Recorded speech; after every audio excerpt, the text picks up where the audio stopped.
क्या होगा अगर भारत को अपने किसी दुश्मन पर परमाणु हमला करने की नौबत आ जाए। सवाल काल्पनिक है, हाइपोथेटिकल है, लेकिन आज की स्थिति पर गौर करें तो यह काफी चिंता का विषय है। भारत के न्यूक्लियर डॉक्ट्रिन यानी न्यूक्लियर डॉक्ट्रिन ऑफ इंडिया के अनुसार हमारा देश नो फर्स्ट यूज पॉलिसी का पालन करता है, यानी भारत पहले परमाणु हथियारों का प्रयोग नहीं करेगा। हालांकि हमारी परमाणु नीति यह भी कहती है कि जैविक या रासायनिक हथियारों से भारत या भारतीय सेना के खिलाफ कहीं भी हमला किया जाए तो भारत उस देश पर परमाणु हमला कर सकता है। भारत एक परमाणु संपन्न देश है और इसके पड़ोसी देश भी परमाणु संपन्न है। चीन और पाकिस्तान के साथ भारत के रिश्ते कभी भी बहुत अच्छे नहीं रहे हैं। पाकिस्तान के गैर जिम्मेदार नेता भारत को परमाणु हमले की धमकी भी देते रहते हैं। उत्तर कोरिया के शासन किम जोंग उन और अमेरिकी पूर्व राष्ट्रपति परमाणु बटन की धमकियों से इस प्रश्न का जन्म हुआ कि क्या भारत के प्रधानमंत्री के टेबल पर भी परमाणु बटन होता है और क्या परमाणु हमला सिर्फ चुटकी बजाते ही किया जा सकता है। परमाणु मामलों के विशेषज्ञों के अनुसार प्रधानमंत्री के टेबल पर ऐसा कोई परमाणु बटन नहीं होता जिसे दबाकर किसी भी देश पर परमाणु हमला किया जा सके, लेकिन प्रधानमंत्री के पास एक स्मार्ट कोड जरूर होता है जिसके बिना परमाणु बम को छोड़ा नहीं जा सकता।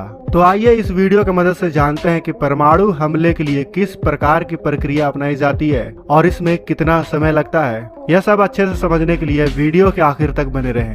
दोस्तों, किसी भी देश पर परमाणु हमले के लिए एक पूरा प्रोसीजर होता है। ऐसा बिल्कुल भी नहीं है कि प्रधानमंत्री ने कहा कि किसी देश पर परमाणु हमला कर दो और हमारे सैनिकों ने तुरंत हमला कर दिया। परमाणु बम छोड़ने के लिए प्रधानमंत्री के पास सिर्फ एक स्मार्ट कोड होता है। परमाणु बम को दागने का असली बटन तो परमाणु कमांड की सबसे निचली कड़ी यानी टीम के पास होता है, जिसे वाकई में यह मिसाइल दागनी होती है। प्रधानमंत्री न्यूक्लियर कमांड अथॉरिटी NCA का नेतृत्व करते हैं, जिसका काम परमाणु संबंधी जो कार्य होते हैं उन्हें अंजाम तक पहुंचाना होता है। प्रधानमंत्री के आदेश पर ही यह परमाणु बम संबंधी ऑपरेशन लॉन्च किया जाता है। PM के पास एक स्मार्ट कोड होता है जिसके बिना परमाणु बम छोड़ा नहीं जा सकता।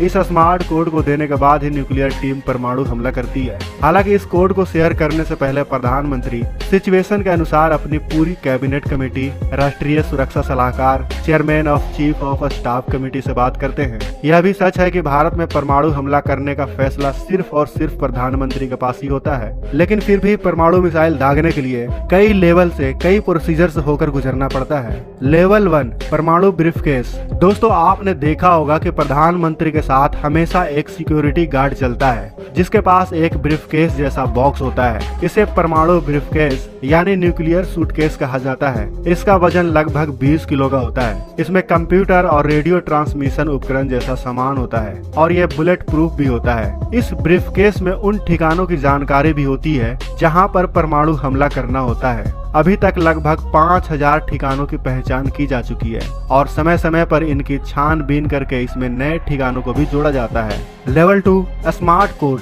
भारत के प्रधानमंत्री के शपथ लेने के बाद ही परमाणु बम का सीक्रेट कोड उनको बता दिया जाता है। प्रधानमंत्री के पास एक स्मार्ट कोड होता है। जैसे हम जब किसी को ऑनलाइन पेमेंट करते हैं तो एक OTP हमारे नंबर पर आता है जिसे डालने पर मनी ट्रांसफर पूरा हो जाता है। वैसे ही यह कोड परमाणु हमला करने के लिए वेरिफिकेशन कोड के रूप में परमाणु कमांड को भेजा जाता है। भारत में प्रधानमंत्री के पास यह अधिकार होता है कि वह इस कोड का नाम अपने मन मुताबिक रख या बदल सकता है। Level 3 safe code. प्रधानमंत्री के स्मार्ट कोड के अलावा 2 अन्य कोड और होते हैं जो कि लॉकर में बंद होते हैं और ये लॉकर कहाँ रखे हुए होते हैं इन्हें हर कोई नहीं जानता। सेना में परमाणु बैटरी यूनिट, वायुसेना के कमांडिंग ऑफिसर के साथ 2 अन्य अधिकारियों को इन 2 सेफ कोड के बारे में पता होता है। इनके पास अलग अलग लॉकर होते हैं। इन लॉकर में रखे कोड को ही सेफ कोड कहा जाता है। ये सेफ कोड कहाँ रखे गए हैं इसका पता सिर्फ कुछ अफसरों को ही होता है। इन सेफ कोड को रखने की जगह को समय समय पर बदल दिया जाता है ताकि परमाणु बम का सेफ कोड किसी बुरे हाथ में न लगे और ये सेफ ही रहे। Level 4 match code. प्रधानमंत्री का स्मार्ट कोड मिलने के बाद कमांडिंग ऑफिसर दोनों साथी यानी अधिकारियों को यह कोड बताता है, जो अपने लॉकर को खोलकर सेफ कोड मिलान करते हैं और अगर तीनों कोड मैच कर जाते हैं तो फिर परमाणु हमला कर दिया जाता है। अब सवाल उठता है कि क्या प्रधानमंत्री का स्मार्ट कोड मिलने के बाद तुरंत परमाणु हमला हो जाता है? तो दोस्तों, ऐसा नहीं होता। क्योंकि हवाई हमले के लिए लड़ाकू विमान को तैयार करना या थल सेना द्वारा न्यूक्लियर बैलिस्टिक मिसाइल और नौसेना द्वारा मिसाइलों को दागने की तैयारी में कुछ मिनट लग जाता है। देश के रक्षा अनुसंधान एवं विकास संगठन यानी DRDO पानी के भीतर परमाणु पनडुब्बी में नेटवर्क, परमाणु हमला करने में सक्षम विमानों और हवाई अड्डों पर कंप्यूटर और नेटवर्क से संबंधित पूरी जिम्मेदारी संभालता है, जिसके बाद परमाणु मिसाइल का काम सिर्फ उस देश की बर्बादी और उस शहर को पूरी तरह से खत्म कर देना है। अब आपको पता चल गया होगा कि किसी देश पर परमाणु हमला सिर्फ चुटकी बजाते ही नहीं किया जा सकता। इसके लिए पूरी प्रक्रिया अपनाई जाती है, अधिकारियों के साथ बड़ी बैठक बैठाई जाती है और तकनीकी तैयारी भी की जाती है, तब जाकर किसी देश पर परमाणु हमला किया जा सकता है।